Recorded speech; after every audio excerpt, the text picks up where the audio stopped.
un espace urbain est une complexité. Qu'il soit square, boulevard, rue, ruelle ou simple impasse, l'espace urbain doit être conçu comme un système complexe mettant en relation un ensemble de critères ou d'attributs que de nombreux chercheurs ont établis. Dans la présente vidéo, on va, dans un premier temps, passer en revue les différents référentiels et faire ressortir les attributs les plus pertinents de l'espace urbain. Dans un deuxième temps, on s'attellera à décortiquer chaque attribut en diversifiant les moyens de représentation, texte, schéma et vidéo. Bon visionnage. Lorsqu'on aborde la question des référentiels, ces derniers ne manquent pas. Beaucoup de référentiels ont été élaborés, surtout dans le monde anglo-saxon, en Angleterre, aux États-Unis, en Australie, en Nouvelle-Zélande. Énormément de référentiels concernant l'urban design, comment concevoir l'urbain, ont été élaborés. Il est vrai que ces pays sont un peu en avance par rapport au monde dit latin. Voilà. Si on doit définir les attributs de l'espace urbain ouvert, on doit d'abord faire la revue des principaux référentiels existants. Mais avant, on ne peut pas éluder les travaux précurseurs, comme celui de Kevin Lynch, et ses 5 principes, vitalité, sens, ajustement, accès et contrôle. Il n'y a qu'à voir son ouvrage de 1991. Le travail d'Apleyard et Jacobs en 87, qui stipule que les rues et les quartiers habitables doivent être habitables avec des activités intégrées et enclos.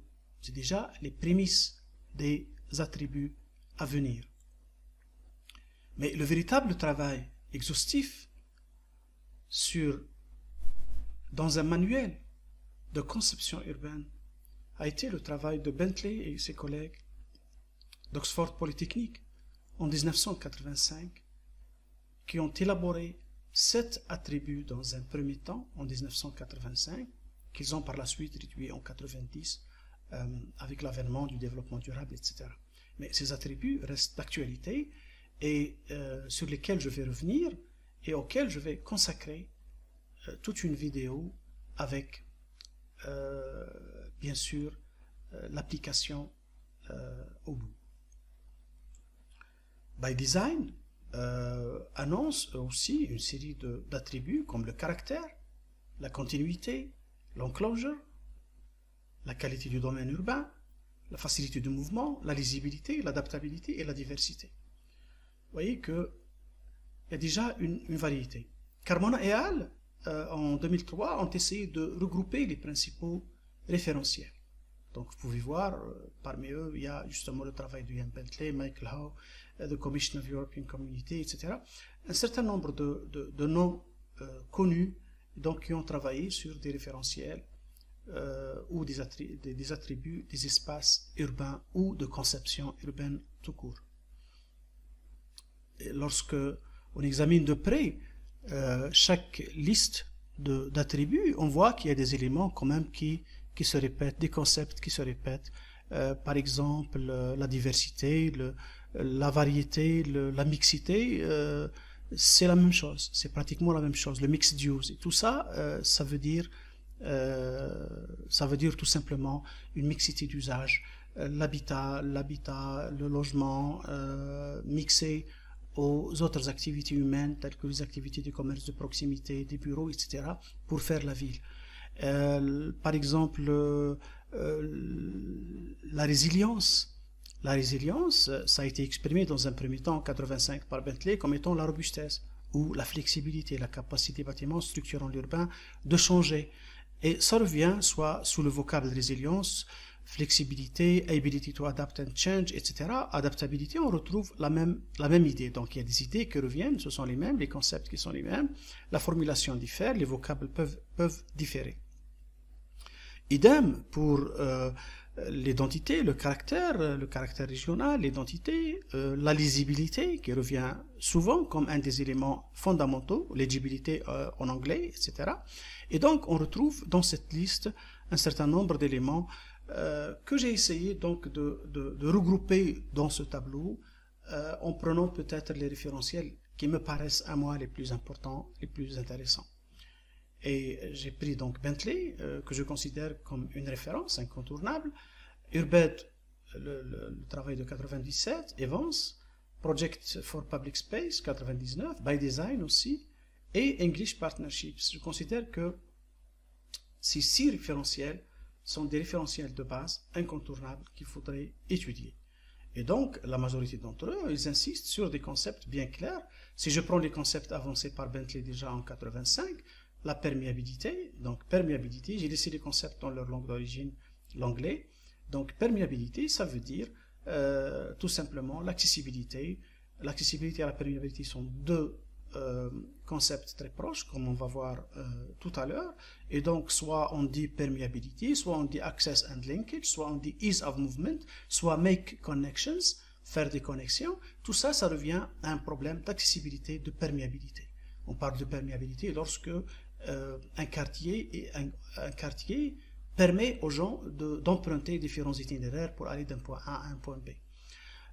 Par exemple, pour l'enclosure, qui est un concept aussi très important, et donc c'est la structure physique qui englobe l'espace urbain, qui le clôt, qui le structure, ça c'est très important, c'est même crucial, soit la rue, soit la place, etc. C'est un facteur très important, qui malheureusement n'a pas été cité par tout le monde. La variété, la mixité des usages, la lisibilité, un élément fondamental, et qui est exprimé aussi par readability, c'est-à-dire que facilité à lire. Un espace urbain doit être facile à lire. La robustesse, j'en ai déjà parlé, donc c'est la résilience, l'adaptabilité, la flexibilité. Richness, c'est-à-dire sense of place, le sens du lieu, qu'on appelle aussi caractère, distinctiveness, etc. Et puis convenience, personalization. On peut rajouter d'autres facteurs ou d'autres attributs à cette liste importante. Si je prends quelques attributs et je les explique, je commencerai par accessibilité spatiale et perméabilité. Pourquoi j'ai mis accessibilité spatiale à côté de perméabilité? Parce que je considère que les deux concepts sont très proches. L'accessibilité est définie comme la facilité plus ou moins grande avec laquelle on peut accéder à un lieu à l'aide de moyens de transport. Et donc, en plus de la commodité de l'accès et la dimension physique, l'accessibilité ne peut se passer de ces autres dimensions telles que le visuel, le symbolique, le live frontage, la présence des gens, des signaux divers, etc., qui incitent les gens à accéder à un espace ou aller vers un espace. C'est très important. Donc l'accessibilité se décline en termes physiques et en termes ludiques, symboliques, etc. La perméabilité, c'est à peu près la même chose, sauf que la perméabilité, elle a un rapport important avec la taille des îlots. Si vous avez un îlot gigantesque, très important, très grand, là, vous ne risquez pas de parler de perméabilité. La perméabilité devient difficile, c'est-à-dire que si je dois me déplacer, je dois contourner cet énorme pavé pour aller d'un point A à un point B. Et donc, partant de là, la perméabilité est dite d'un tissu urbain facile à traverser. Il prend principalement en compte la longueur des blocs, la longueur des îlots, et le nombre de rues connectées sans issue. Si vous avez un nombre de blocs réduit, avec des tailles de blocs, enfin d'îlots moyennes ou réduites, votre tissu est perméable. La perméabilité favorise pour les promeneurs la liberté de choisir leur chemin. Parce que l'on sait que maintenant, tout le monde, dans ce retour à la ville, que tout le monde encourage sous les coups de boutoir du développement durable, il est important d'encourager la marche. D'ailleurs, on a inventé un nouveau concept qu'on a appelé marchabilité, ou de l'anglais walkability, c'est-à-dire la capacité d'un espace à encourager les gens à marcher. Pour que les gens marchent, il ne faut pas qu'ils s'ennuient, il ne faut pas que ça leur paraisse interminable. Il faut qu'ils trouvent des activités tout au long de ce parcours de marche, des activités ludiques, symboliques, fonctionnelles, etc. Donc, c'est complexe, c'est important, mais la perméabilité, c'est l'élément numéro 1 par lequel il faudrait commencer. Comment la mesurer? Il n'y a pas beaucoup de choses dans la littérature. Bentley la mesure de manière beaucoup plus visuelle, mais en cherchant, on peut trouver que, par exemple, certains auteurs ont pris 100 mètres linéaires comme étant une longueur d'îlot tout à fait raisonnable, de 100 à 150. Au-delà, l'îlot devient important, devient trop grand pour qu'on puisse marcher, et la perméabilité elle diminue à partir de ces tailles-là. Voilà, grosso modo. Et pour bien situer cette histoire de perméabilité, j'ai mis ici un dessin de Bentley qui met côte à côte deux tissus, pratiquement un tissu, celui de gauche, composé de petits îlots et donc avec énormément de rues, de connexions, etc., et qui est normalement perméable. Celui de droite paraît ne pas être perméable parce que vous avez plein de chemins sans issue, de rues sans issue, de contournements, etc. Et seules les grandes rues qui l'entourent paraissent perméables. Et donc, on peut dire, sans risque de se tromper, que le tissu de gauche ou le quartier de gauche est un quartier perméable, celui de droite, non, il n'est pas perméable. Mais on va voir ça avec plus de clarté dans la vidéo qui va suivre. Pour la perméabilité, c'est facile à démontrer. Donc, nous allons prendre l'exemple de deux groupes d'îlots, de deux quartiers, et supposons qu'on veuille aller du point A au point B. Dans le groupe de gauche, les itinéraires sont plutôt faciles, c'est-à-dire qu'on a plusieurs choix, beaucoup de choix pour aller d'un point A à un point B, parce que les tailles des îlots sont relativement réduites et la perméabilité est favorisée. Voilà, donc on a beaucoup de choix. C'est ça la perméabilité. Voilà. Par contre, dans le quartier de droite, les choses sont plus compliquées parce qu'on a pas mal de cul-de-sac, de rues qui se terminent en impasse. Et là, les deux seules solutions qui existent, c'est de contourner le pavé complètement, le quartier complètement, pour aller du même point A au même point B. Voilà un peu la situation qui se présente pour démontrer la perméabilité de manière schématique et simplifiée. Et la taille de l'îlot reste l'élément fondamental et primordial.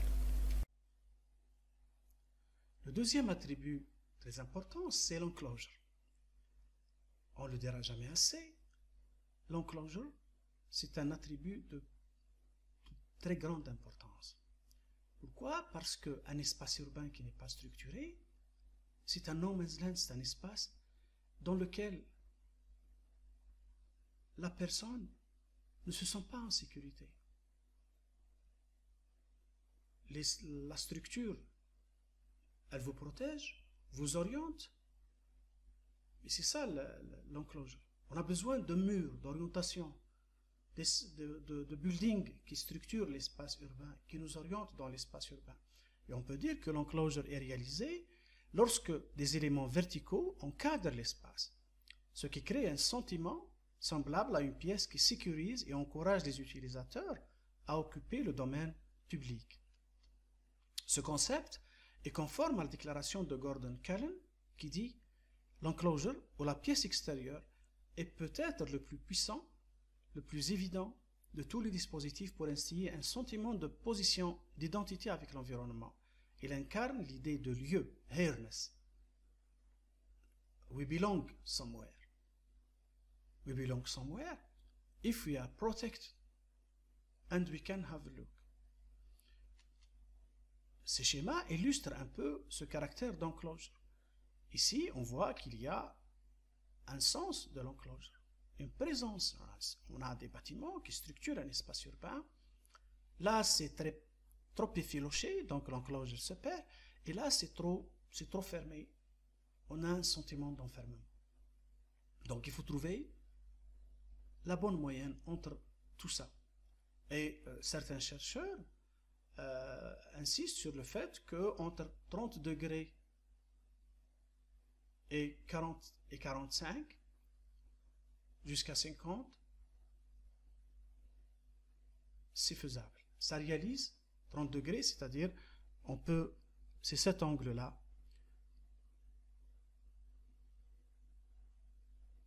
C'est cet angle-là. À partir de 30 degrés, en dessous de 30 degrés, c'est difficile d'avoir un sentiment d'enclosure. À partir de 30, on commence à avoir ce sentiment d'enclosure qui va augmenter jusqu'à 45, jusqu'à 50. Mais plus elle augmente, plus on aura un sentiment d'enfermement. Et ce postulat d'enclosure, ce qui est important, c'est qu'il est en phase avec la théorie du prospect and refuge, qui stipule la combinaison à la fois du plaisir de regarder sur un espace, la perspective, et du sentiment de sécurité, le refuge, de la perception de la sécurité et de l'observation d'un espace défini. J'observe et en même temps je suis protégé. Prospect and refuge. Pour ce qui concerne l'enclosure donc, comme je l'ai défini, l'enclosure ou le sentiment d'enclosure provient du fait que l'on se sente protégé par tout ce qui est vertical, des murs, des parois, des limites constituées par les bâtiments, mais ces limites ne sont pas toujours protectrices si l'angle fait, par exemple, entre un point au niveau de la chaussée, au centre de la chaussée, et la hauteur des bâtiments, si cet angle-là est inférieur, par exemple, à 30 degrés, et ça devient trop écrasant si c'est supérieur, par exemple, à 60 degrés. Donc il faut toujours trouver une certaine moyenne. Donc c'est une protection, comme si on était dans un espace intérieur, sauf qu'on n'a pas le ciel. Voilà, en gros, la définition de l'enclosure. Et cet angle-là, l'idéal serait un angle de 45 à peu près, considéré à partir du centre de la chaussée. Ça, c'est l'idéal. Dans la réalité, la situation change. Par exemple, dans ce tissu large constitué de bâtiments collectifs, cette voie est très large. Et si on calcule l'enclosure, on trouve par exemple qu'il est juste égal à 30 degrés, c'est-à-dire qui correspond à la limite inférieure de l'enclosure, de la présence d'une enclosure. Dans cet autre tissu, très large, l'enclosure disparaît totalement par le fait que les bâtiments sont éloignés et protégés par des clôtures. En plus de la chaussée, donc si on calcule l'enclosure, on la trouve bien sûr inférieure à 30 degrés. On ne peut pas parler d'enclosure dans un espace comme celui-là. C'est beaucoup plus une route, un chemin, plutôt qu'une rue. Voilà. Et l'enclosure, on peut aussi l'illustrer de meilleure manière à l'aide de la vidéo suivante. Troisième élément important, c'est la mixité d'usage et le live frontage. Certains auteurs séparent entre mixité d'usage, la mixité, c'est-à-dire mixer l'habitat, le logement, les bureaux, les commerces, etc., les équipements de loisirs, tout ça, ça fait un mix ensemble. Et le live frontage qui concerne uniquement le rez-de-chaussée animé des bâtiments. Moi, je les ai mis ensemble parce que l'un n'allant pas sans l'autre. Bentley parlerait de variété. La mixité d'usage est donc définie comme un type d'urbanisme qui mélange les usages résidentiels, commerciaux, culturels, institutionnels ou de divertissement en un seul espace. La co-implantation des installations à usage mixte avec le commerce de détail et le logement de manière intégrée permet l'utilisation des moyens de transport durables et crée plus de convivialité et donc de vitalité et de sécurité perçue. La mixité d'usage, à l'échelle d'un espace urbain ouvert comme la rue ou la place, et c'est ça qui nous intéresse le plus, prend souvent la forme d'une façade vivante, ce que les anglo-saxons appellent live frontage. À l'exception de certaines zones résidentielles, une rue ou une place sans façade vivante est souvent morte, ennuyeuse, difficile à marcher, et donnant un sentiment d'insécurité. C'est pour cela que les espaces urbains, qu'ils soient rues ou places, lorsqu'ils sont dépourvus de ce support ô combien important qui est le live frontage, demeurent juste des chemins, des parcours, ils n'accèdent pas au statut de rue, même s'ils ont l'enclosure qui est la structure urbaine. Le live frontage, ou la façade vivante, constitue l'un des éléments les plus importants pour qualifier un espace urbain. On aurait du mal à imaginer un espace urbain sans live frontage, sans espace destiné au public. Ce serait un espace urbain mort, ou dans lequel les gens sont pressés de passer, plutôt que de marquer une pause, de flâner, de faire les boutiques, etc. Et les plus grands espaces urbains au monde, les places les plus célèbres par exemple au monde, ont toutes ce live frontage bien conçu. On peut voir sur ces images, par exemple ici, la Grande Place à Bruxelles. J'ai choisi des endroits exceptionnels, mais on peut généraliser cette situation à beaucoup d'espaces urbains dans le monde. C'est le live frontage, c'est ce rez-de-chaussée plus proportionné qui donne de la valeur à l'espace urbain, qui lui donne cette animation qui fait que l'espace urbain soit approprié, usagé, etc. Voilà en gros. Chez nous aussi, sur la place de Blida par exemple, Doran, toutes ces grandes places ont un live frontage bien pensé. Constantine, la place de la Brèche, un peu moins dotée, mais toujours est-il. Quatrième attribut intéressant, c'est la lisibilité, que les anglo-saxons appellent legibility. La lisibilité est définie comme la facilité à identifier et à se faire une image mentale d'une ville ou d'un lieu. Elle traite de la lecture claire de la structure urbaine, c'est-à-dire un espace urbain qui possède une structure lisible, facilement compréhensible, est un espace qui peut être lu facilement par les usagers et par conséquent fréquenté par ces derniers. Kevin Lynch nous a déjà donné en 1960 ces fameux 5 éléments que tous les étudiants d'architecture ou d'urbanisme connaissent. Donc les parcours, les limites, les secteurs, les nœuds et les points de repère. On peut les utiliser pour analyser une ville, pour construire une image mentale d'une ville, mais aussi pour construire une image mentale d'un espace urbain. C'est toujours faisable. Et Lynch fait une distinction claire entre la lisibilité, qui est un processus normal, banal, de compréhension du langage d'un espace urbain, qu'il qualifie comme étant la clarté des éléments urbains et leur perception dans leur ensemble, et l'imagibilité qu'il définit comme un caractère distinctif, quelque chose d'exceptionnel. Un caractère distinctif du cadre urbain par la présence d'éléments exceptionnels. Les 5 éléments, parcours, limites, secteurs, points de repère, nœuds, etc.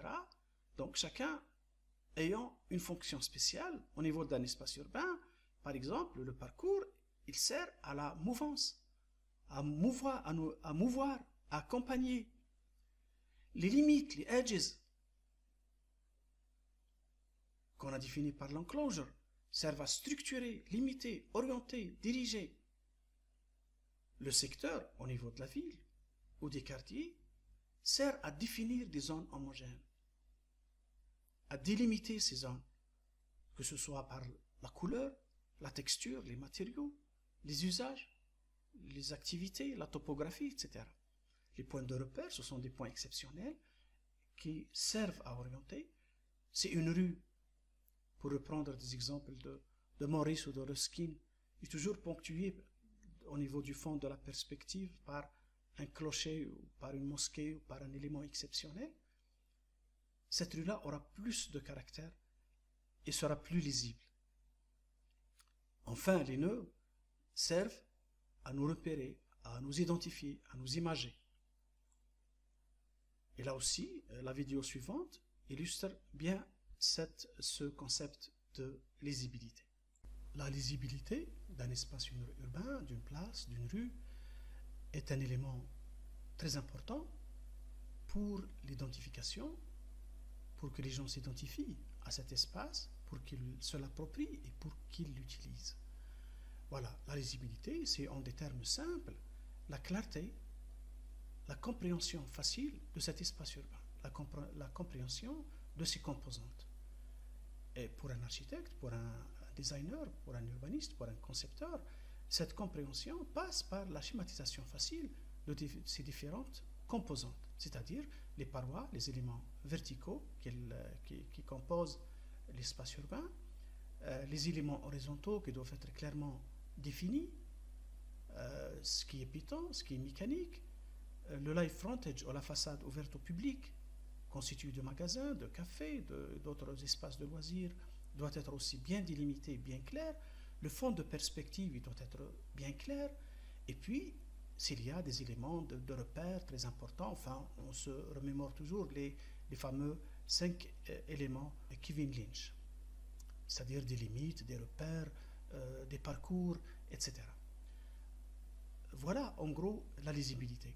J'ai choisi pour l'illustrer une vue d'Oxford Street, donc une avenue célèbre à Londres. Et donc cette avenue, c'est une avenue très très fréquentée, déjà parce qu'elle est située en plein centre et parce qu'elle possède toutes les caractéristiques qui en font un espace urbain de qualité. Et voilà, donc dans ce public realm, donc les choses sont claires, les délimitations, on peut délimiter facilement les buildings, les parois verticales, des bâtiments qui constituent l'enclosure et la renforce. Différentes strates apparaissent facilement, ce qui est donc du domaine des bureaux ou des logements à partir du R+1 jusqu'à la toiture qui est finie et marquée différemment. Des éléments de repère comme ce building historique spécifique et qui résout un problème d'angle à ce niveau-là. Donc la définition est très claire. La partie horizontale, donc ce qui est piéton est clairement défini, ce qui est mécanique est clairement défini, le rez-de-chaussée est clairement défini, les magasins sont clairement définis, donc tout est clairement défini. C'est ça la lisibilité d'un espace urbain. C'est-à-dire qu'on ne se sent pas perdu, on le lit facilement, on le lit avec facilité. Voilà. Cinquième élément, le caractère, élément combien difficile à comprendre. L'étude du caractère, c'est l'étude de certains traits particuliers d'un public réel. Il est défini comme étant ce qui rend un environnement urbain distinctif et unique et donne à un lieu sa propre identité. C'est un peu phénoménologique. Qu'est-ce qui rend un lieu différent d'un autre? Pour éviter cette monotonie qui caractérise notre production urbaine, où tous les endroits se ressemblent, toutes les places, les cours urbaines, les rues, enfin, si elles existent, je mets rues entre guillemets, parce que je ne pense pas qu'on ait construit autant de rues que ça, ce sont des chemins, des parcours. Tous ces éléments urbains chez nous se ressemblent, surtout dans la production post-indépendance. Ils n'ont pas, n'ont pas ce caractère distinctif. La distinction et l'unicité font l'identité d'un lieu et créent du caractère. Le caractère est aussi défini comme une ambiance, une atmosphère. Il possède des termes tangibles, il est défini en termes tangibles et en termes intangibles, mais les deux catégories sont associées. À l'origine du caractère, bien sûr, on trouve toujours les travaux précurseurs de Gordon Cullen, de Kansen, l'approche phénoménologique de Norbert Schulz, notamment dans Genius Loci ou Génie du lieu. Une revue des travaux de recherche permet de résumer, parce que nous allons vers la pratique, vers l'application, ce qui nous intéresse le plus. On dira que les éléments suivants font partie du caractère. Lorsqu'on veut analyser le caractère, qu'est-ce qu'on doit comprendre? Que doit-on analyser en premier? On doit analyser l'unité et la diversité des bâtiments dans une façade urbaine. Est-ce qu'il y a une diversité et malgré cela, il y a une certaine unité qui se dégage? Malgré la diversité des styles. Le toit, comment il est conçu? Est-ce qu'il y a une unité dans la conception des toits? Est-ce qu'il y a un mobilier urbain approprié qu'on ne trouve pas, qu'on ne trouve nulle part? Est-ce qu'il y a des éléments saillants, des encorbellements, des petits balcons qui ont une architecture ou une architectonique particulière? Est-ce qu'il y a une identité régionale, physique, climat, forme particulière, modèle de construction locaux, matériaux locaux, un style vernaculaire? On n'est pas obligé d'avoir tous ces éléments réunis, mais on peut en avoir quelques-uns. Et ces quelques-uns, s'ils existent, ils font le caractère. veut dire aussi que les aspects tangibles du caractère sont l'unité et la diversité, la conception de la toiture, les éléments saillants, l'identité régionale, le mobilier urbain localement distinctif. Pour vous aider à mieux comprendre le caractère, j'ai fait une petite expérience d'analyse d'une rue de ma ville d'enfance, dont j'ai essayé d'analyser le caractère et comment ce caractère est perdu, comment il a été défiguré aujourd'hui. Vous voyez. Pour le caractère, nous avons déjà vu au niveau de la partie théorique qu'il constitue l'ensemble des éléments, style, unité et diversité des façades urbaines, traitement des éléments saillants, les matériaux, les éléments participant au caractère local ou régional, comme la conception des toits, etc. Tout ça constitue en fait le caractère. Le caractère, c'est difficile et c'est facile à la fois parce que il faut partir d'un constat, il faut travailler des subtilités, des éléments distinctifs, des éléments distinctifs qui donnent ce caractère spécial à un lieu. Et pour illustrer ça, j'ai pris l'exemple d'une carte postale ancienne qui illustre une rue, dite rue des Mozabites, dans la ville de Ain al-Bayda. Voilà, cette rue, je l'ai prise parce que je constate qu'elle a un caractère vraiment spécial, un fond de perspective très intéressant, formé par l'église coloniale, et puis cet ensemble de boutiques d'une hauteur de rez-de-chaussée, mais qui ont tout un caractère spécifique, qui se ressemblent, qui constituent une unité, malgré leur relative diversité, etc. Et donc, tout ça, avec leurs tuiles, avec leur traitement de façade, etc., ça constitue un caractère vraiment, vraiment spécial pour cette rue. On essaie de dessiner ce caractère, si vous voulez. On commence toujours par essayer de tracer les grandes lignes. Toujours essayer de tracer les grandes lignes, car ce sont ces dernières qui donnent déjà une idée globale du caractère à illustrer ou à constituer. Donc il faut restituer quels sont les éléments, pas tous les éléments, mais les éléments fondamentaux qui donnent une idée de cette ambiance. On fait un premier jet, un premier travail sur la carte postale elle-même, et puis on peut donc enlever la carte postale et garder ce qu'on a schématisé. Et en fin de compte, lorsqu'on élimine les petits détails, ce qui reste, ce sont les éléments qui forment justement le caractère. On a tous ces éléments qui sortent, la délimitation des trottoirs assez clairs, la hauteur des bâtiments, leur traitement, les traitements des corniches, le traitement en tuiles, etc. Tous ces éléments constituent un caractère bien spécifique et donnent une ambiance bien spécifique à cette rue. On peut encore simplifier davantage ce traitement, par exemple en indiquant clairement de rouge les éléments qui me paraissent personnellement donner du caractère. On peut encore schématiser davantage et non garder que les éléments qui donnent ce caractère à cette rue. Donc une ouverture au ciel assez bien distincte, des murs qui délimitent de droite à gauche, des murs qui délimitent de droite à gauche, et voilà à peu près ce qui donne ce caractère à cette rue.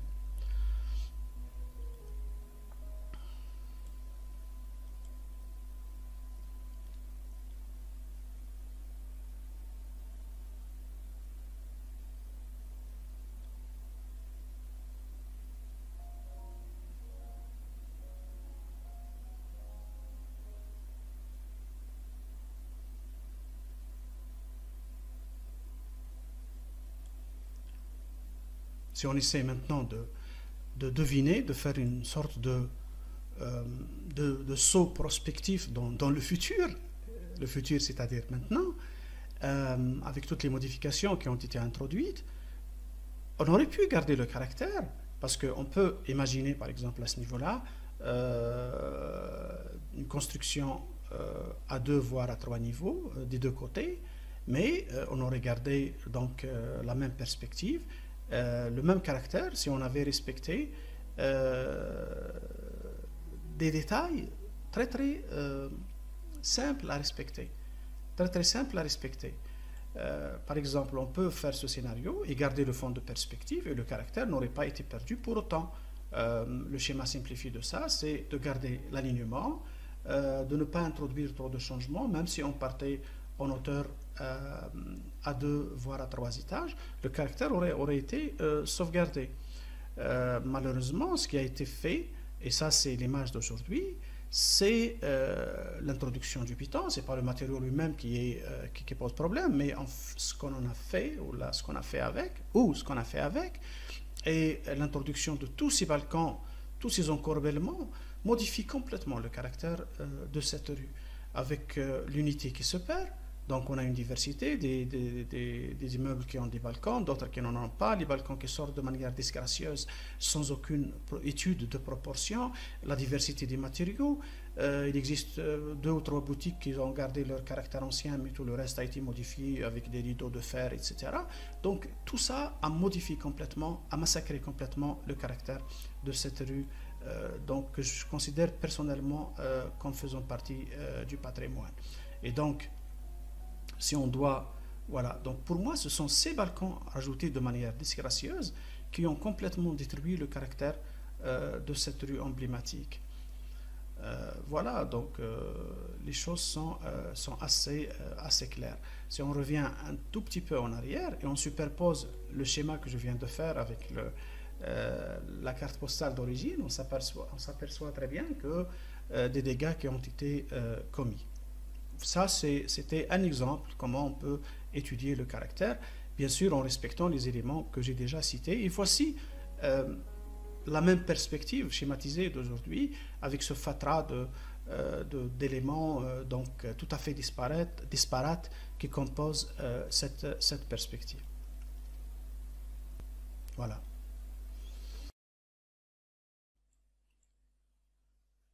La résilience.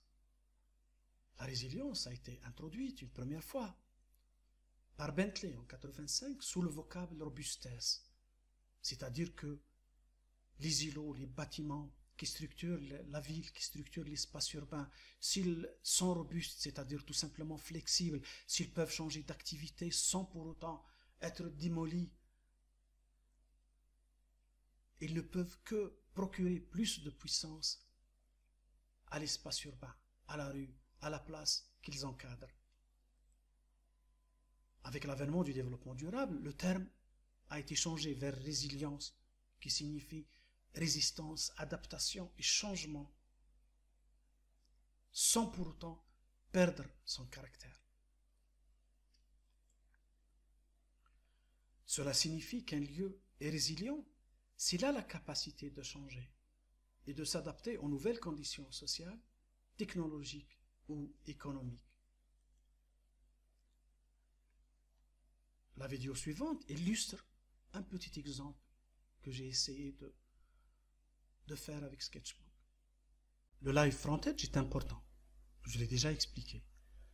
Mais pour que ce live frontage reste vivant, animé, changeant, obéissant, si vous voulez, à la loi du marché, à l'offre et la demande, il faut qu'il soit résilient. Il faut qu'il soit robuste ou flexible, si vous voulez. C'est-à-dire, il faut que les espaces changent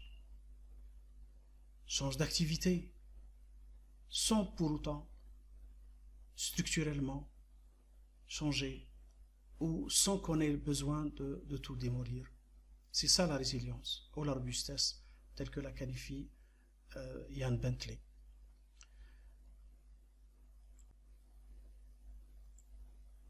Un bâtiment résilient qui entoure l'espace public et le qualifie, c'est un bâtiment dans lequel un niveau ou 2 niveaux qui constituent donc le public realm changent avec facilité, sont résilients. On peut changer d'activité sans toucher à la structure. On peut changer de volume d'occupation facilement, etc. Donc, si ce même espace est adjacent à une place, à un espace public, sans qu'il y ait une voie mécanique qui viendrait perturber.